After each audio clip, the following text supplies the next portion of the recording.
be on the number and being on the radio. Just as I crossed that Mississippi line, I heard that highway start to whine. I knew that left rear tire was about to go. Well, the spare was flat and I got uptight. There wasn't a filling station in sight, so I lipped on down the shoulder on the rim. I went as far as I could. When I stopped the car, it was right in front of this little bar, kind of redneck looking joint called Dewdrop Inn. Well, I stuffed my hair up under my hat and told the bartender that I had a flat. Would he be kind enough to give me change for one? There was one thing that I was sure proud to see. There wasn't a soul in the place except for him and me, and he just looked disgusted and pointed toward the telephone. I called up the station down the road a ways. He said he wasn't very busy today, but he could have someone there about 10 minutes or so. He said, now you just stay right where you're at, but I didn't bother to tell the darn fool that I sure as hell didn't have any place else to go. I just ordered up a beer and sat down at the bar, and this guy walked in and said, who owns this car with a peace sign, the mag wheels, and the four on the floor? Well, he looked at me and I dang near died, and I decided that I'd just wait outside to lay the dollar on the bar, and I headed for the door.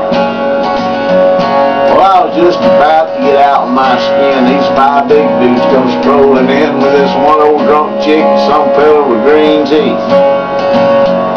I was almost at the door when the biggest one said, you tip your hat to this lady, son. When I did, all that hair fell out from underneath. Well, the last thing I wanted was to get in a fight in Jackson, Mississippi on a Saturday night, especially when there was 6 of them and only one of me. They all started laughing. I felt kind of sick, and I knew I'd better do something real quick, so I reached out and kicked old green teeth right in the knee. Well, he let out a yell, let it curl your hair, but before it could move, I grabbed me a chair and I said, watch him, folks, he's a thoroughly dangerous man. You may not know it, but this man's a spy. He's an undercover agent for the FBI and been sent down here to infiltrate the Ku Klux Klan. He was still bent over holding on to his knee, but everybody else was looking and listening to me, and I laid it on thicker and heavier as I went.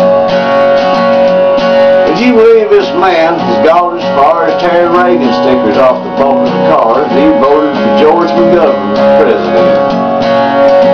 He's a friend of them long-haired hippie type pink old fag, and I bet you he's even got a commie flag tacked up on the wall inside of his garage. He's a snake in the grass, I tell you guys. He might look dumb, but that's just a disguise. He's a mastermind in the ways of espionage.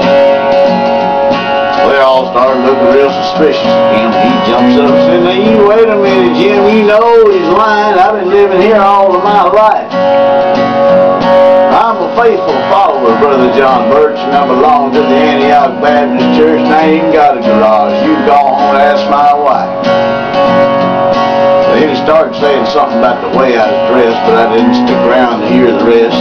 I was too busy moving and hoping I didn't run out of luck. When I hit the door, I was making tracks. They just let my car down off of the jacks, and I threw the man 20 and fired that mother up.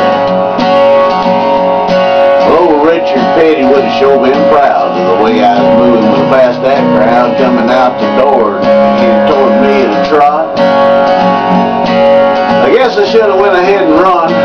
Somehow I couldn't resist the fun and chased them all just once around the parking lot.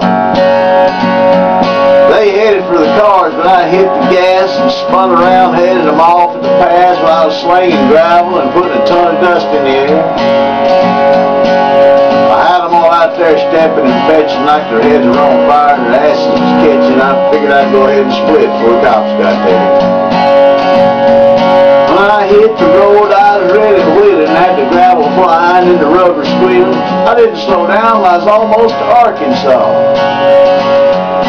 Well, I think I'm going to reroute my trip. I wonder if anybody would think I flipped if I